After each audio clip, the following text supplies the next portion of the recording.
Hoje eu vim mostrar minhas comprinhas.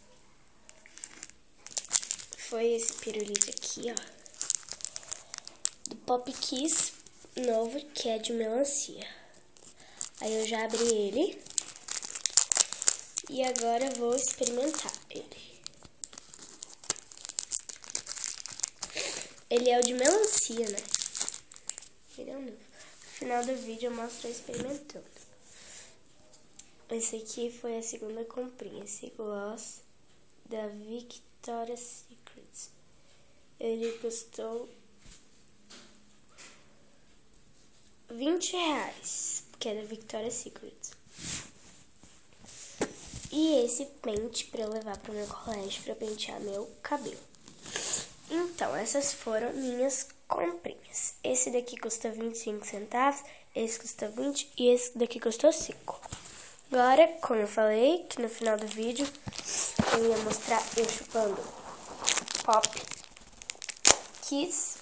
Agora eu vou experimentar, né, o Pop Kiss.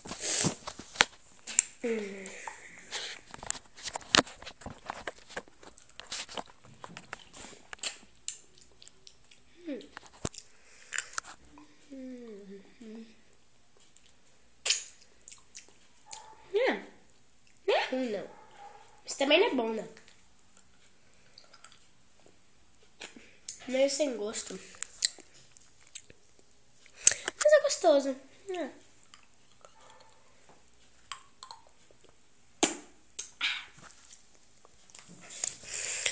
Então, gente, essas foram as comprinhas. Se inscrevam no canal e aguardem minhas comprinhas e presentinhos. E da minha viagem. A minha viagem, né, que eu fiz em janeiro. E aguardem também um próximo vídeo de comprinhas. E aguardem o vídeo da minha nova vinheta, tá? Bye, bye!